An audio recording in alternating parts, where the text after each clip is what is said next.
Hi friends, interiors by Nihara में आप सबका स्वागत है। और आज इस वीडियो में हम बात करने वाले हैं एक्सपोज ब्रिक वॉल्स के बारे में। तो हम बात करेंगे कि हमारे कुछ प्रोजेक्ट्स में जहां हम चाहते थे ये ब्रिक का जो टेक्सचर है वो अचीव करना, वहां पर हमने कौन सा मटेरियल यूज किया है, वेदर हमने रियल ब्रिक्स यूज किए हैं या कोई ऑल्टरनेट मटेरियल यूज किया है या कोई वॉलपेपर यूज किया है, और वो मटेरियल चूज करने के पीछे क्या क्राइटेरिया था, क्या कॉस्टिंग उसका हुआ था, उसकी भी बात करेंगे।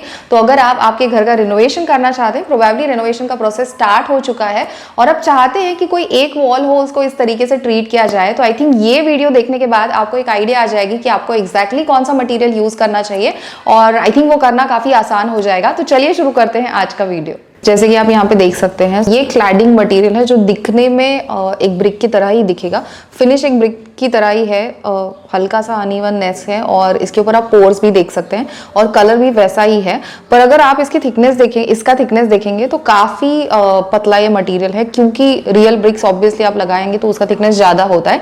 क्योंकि ये क्लैडिंग मटेरियल है, इसके लिए थिन है तो बहुत ज्यादा जगह भी ऑक्यूपाई नहीं होगी, और दिखने में जैसे मैंने कहा एक परफेक्टली ब्रिक जैसे ही उसका टेक्सचर है।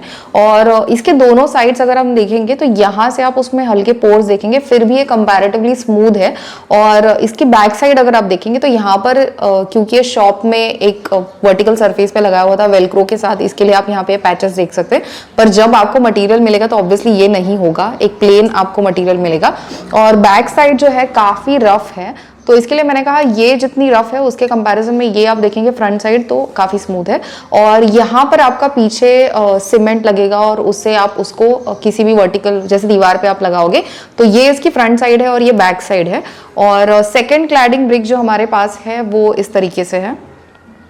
तो लेंथ इसकी ऑलमोस्ट सेम है और हाइट में डिफरेंस है, तो ये वाली जो है थोड़ी हाइट में ज़्यादा है।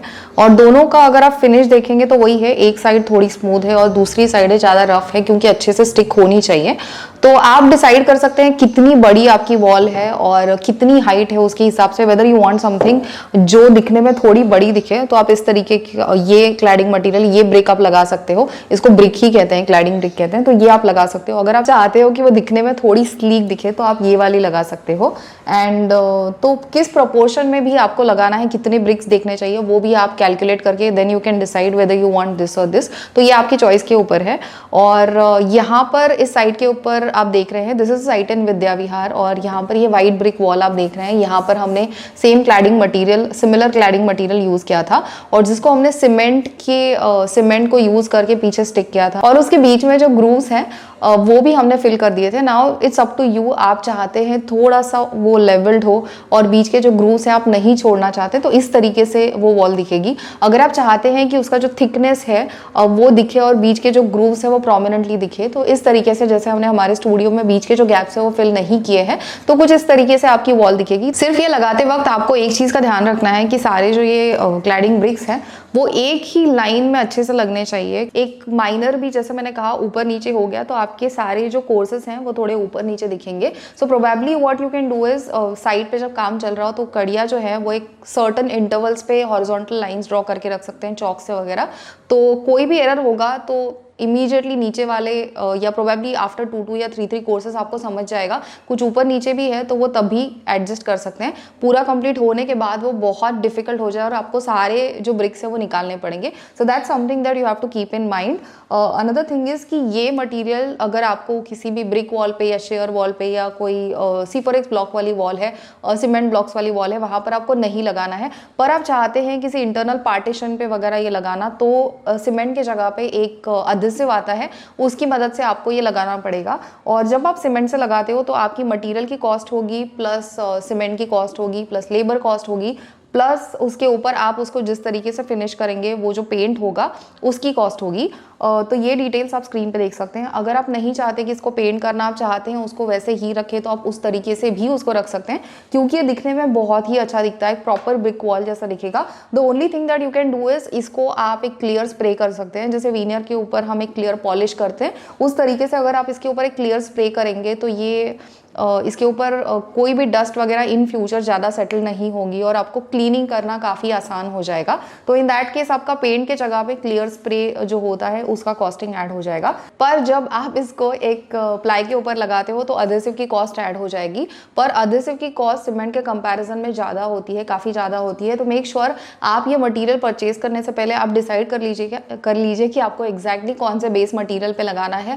अगर प्लाई पे लगाना है तो जस्ट एक बार आप काउंट करके देख लीजिए कि कितना सरफेस एरिया, कितना अधेसिव आपको लगने वाला है।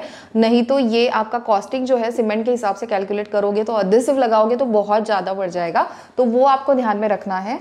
एंड या आई थिंक मुझे ऐसा लगता है कि अगर इस तरीके से लगाएंगे तो यही कलर रिटेन करेंगे तो और अच्छा दिखता है। हमारे स्टूडियो में हमने वाइट कलर की वॉल की है, दैट इज़ बिकॉज C4X का जो कलर था वो ग्रे था। पर अगर आई थिंक ये कलर होता, इस तरीके के क्लैडिंग मटेरियल हम यूज़ करते तो हम वैसा ही रखते थे उसको प्रोबेबली, या बिकॉज आई लाइक दिस। एक चीज़ जो मैं आप सबके साथ शेयर करना चाहती थी वो है ये, यस हमने नया माइक ले लिया है। बहुत सारे वीडियोस के ऊपर ये कमेंट्स आते थे कि ऑडियो थोड़ा बेटर होना चाहिए और इन्फॉर्मेशन बहुत अच्छी होती है, पर बहुत सारे आवाज़ आते हैं और ऑब्वियसली ऑडियो उतना प्लेजेंट नहीं होता है सुनने के लिए, स्पेसिफिकली जो लोग हेडफोन्स लगाकर सुनते हैं। तो RIP वगैरह, RIP ईयर्स वगैरह ऐसे बहुत सारे कमेंट्स आते थे। And definitely we wanted to invest in a good mic since a long time, और एक बहुत अच्छा माइक है और काफ़ी एक्सपेंसिव भी है, बट बहुत अच्छा है, बहुत अच्छे क्वालिटी का है। And yes let me know इस वीडियो का ऑडियो कैसा था, नीचे जरूर बताइएगा। ये एक दूसरा क्लैडिंग मटेरियल है, और अगर पहले मैंने जो आपको क्लैडिंग मटेरियल दिखाया, क्लैडिंग ब्रिक दिखाई, उसके कंपैरिजन में अगर आप देखेंगे तो ये काफ़ी स्मूथ है और इसका जो डिमेंशन है, डिमेंशन भी डिफरेंट है, लेंथ में उससे कम है और हाइट में एक बार चेक कर लेते हैं। Height is almost the same, पर लेंथ में जैसे मैंने कहा ये छोटा है और इसका थिकनेस भी है, ये जो क्लैडिंग मटेरियल है सो इसका जो थिकनेस भी है इस मटेरियल से काफ़ी कम है। और सो यस ये थोड़ी छोटी है साइज़ में जैसे मैंने कहा, और इसका फिनिश भी बहुत डिफरेंट है। सो पानी का हमारा जो मटका होता है उसका सरफेस जिस तरीके से होता है, फिनिशिंग जिस तरीके से होता है, वैसे ही इसका फिनिश है। और इसके ऊपर छोटे छोटे टाइनी पोर्स हैं, बट बहुत ही छोटे, इतने प्रोमिनेंटली नहीं दिखेंगे। सो अगर आप चाहते हैं कि ब्रिक वॉल हो फिर भी वो पॉलिश्ड हो, आप नहीं चाहते बहुत वो रस्टिक वाला लुक हो, तो थोड़ा स्मूथ और पॉलिश्ड हो जैसे कि ये है, ऐसा आपको नहीं चाहिए। आप चाहते हैं थोड़ा पॉलिश दिखे तो then definitely you can go for this brick cladding. And या टोटली आपकी चॉइस के ऊपर है, आपको उसका लुक किस तरीके से चाहिए उस हिसाब से आप चूज कर सकते हैं। ऑल्सो ये मेजरमेंट भी आप ध्यान में रख सकते हैं कि अगर कोई छोटी वॉल है तो उसकी विड्थ कितनी है, उस हिसाब से भी आप एक बार चेक कर सकते हैं कि आपको कौन सा मटेरियल यूज़ करना है। इसका कॉस्टिंग जो है वो स्क्रीन पे आप देख सकते हैं। ये जो क्लैडिंग ब्रिक है ये हमने एक रेस्टोरेंट के आउटर फसाड पे यूज़ किया है, ये मटेरियल हमने यूज़ किया है। और अगर आप थाने से है तो रंगला पंजाब का एक्सटर्नल जो फसाड है वो अगर आप देखेंगे इस पिक्चर में आप देख सकते हैं, तो वहाँ पर हमने ये मटेरियल यूज़ किया है ना। वो जो एक्सटर्नल वॉल थी वो एक्चुअली ब्रिक वॉल ही थी, पर किसी भी ब्रिक वॉल में अप्रॉक्सीमेटली 4 फीट के हाइट के बाद एक पार्टली बीम इंट्रोड्यूस करते हैं उसकी स्ट्रेंथ बढ़ाने के लिए। सिर्फ ऑन इट्स ओन एक ब्रिक वॉल इतने हाइट तक होगी तो उतनी स्ट्रॉन्ग नहीं होगी। तो अगर हम उसे एक्सपोज रखते थे तो थोड़ी सी ब्रिक वॉल दिखती थी, फिर एक पार्टली बीम दिखता था, फिर से ब्रिक वॉल, तो वो हम नहीं चाहते थे उस तरीके से दिखे, और हम चाहते थे सिर्फ ब्रिक्स दिखे। इसके लिए हमने डिसाइड किया कि इस तरीके का क्लैडिंग करेंगे and we had this discussion with the client. Now ये जो रेस्टोरेंट था we design this in collaboration with SGS9, तो तब हमने सोचा कि उसका जो लुक होगा उसके कंपैरिजन में सिर्फ ब्रिक्स लगाएंगे तो बहुत अच्छा दिखेगा। So this will be worth the investment and we decided to go ahead with this.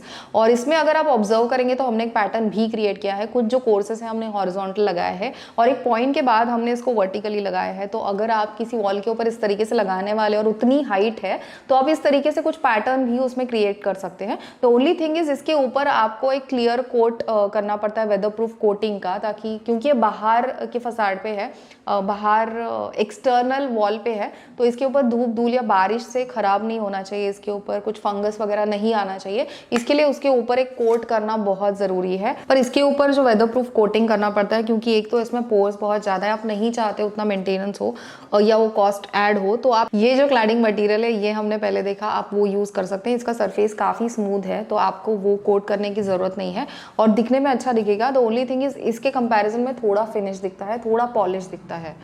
और ये तो कुछ क्लैडिंग के ऑप्शंस हैं जो अगर आपको ब्रिक वॉल का टेक्सचर चाहिए तो प्रॉपरली आप क्लैडिंग मटेरियल यूज करके कर सकते हैं। पर आप सिविल वर्क नहीं करना चाहते, आप नहीं चाहते वो कटिंग और धूल वो सब हो तो और आप चाहते हैं कि पर ब्रिक वाला टेक्सचर अचीव करना, तो आप वॉलपेपर्स भी यूज कर सकते हैं। और आई थिंक पहले जैसे वॉलपेपर्स मिलते थे काफी फ्लैट दिखते थे, तो उसके कंपैरिजन में आजकल बहुत अच्छे वॉलपेपर्स मिलते हैं। नाउ ये जो है ये हमारी रिसेंटली कंप्लीटेड साइट है, नेरुल की साइट है, और यहाँ पर एक बेडरूम में हमने आप देख सकते हैं इस तरीके से ब्रिक वाला वॉलपेपर यूज किया है। और इसमें भी आपको ब्रिक के स्केल में अलग अलग ऑप्शंस मिलते हैं, आपको बड़े ब्रिक्स चाहिए, छोटे ब्रिक्स चाहिए, तो इस तरीके से आपको कई सारी वैरायटीज में मिल जाती है। और अगर आप इसको देखेंगे तो ये कंप्लीटली फ्लैट नहीं, इसमें टेक्सचर है और थोड़ी सी शैडोज वगैरह भी क्रिएट की होती है। तो इसके लिए अगर आप दूर से देखेंगे तो एक ब्रिक वॉल जैसे ही दिखेगा, ऑब्वियसली आप थोड़े पास में जाएंगे और टच करेंगे तो डेफिनेटली ये पता चल जाता है कि एक वॉलपेपर है।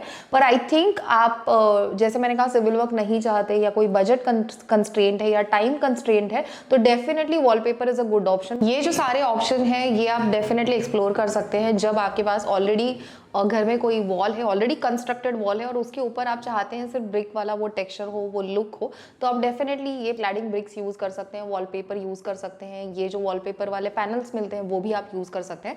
पर अगर आपका जो घर है वो एक रॉ कंडीशन में है और इंटरनल वॉल्स अभी तक कंस्ट्रक्टेड नहीं है और आप श्योर है कि इसमें से कौन सी वॉल है जिसको आप एक्सपोज रखने वाले हैं, तो आप डेफिनेटली इसी तरीके से उसको प्लान कर सकते हैं और बना सकते हैं, ताकि आपका वो डबल खर्चा बच जाएगा जिसमें आप ब्रिक वॉल ही बनाओगे, वापस उसको एक्सपोज आप नहीं रख सकते, इसके लिए फिर से उसके ऊपर क्लैडिंग करोगे।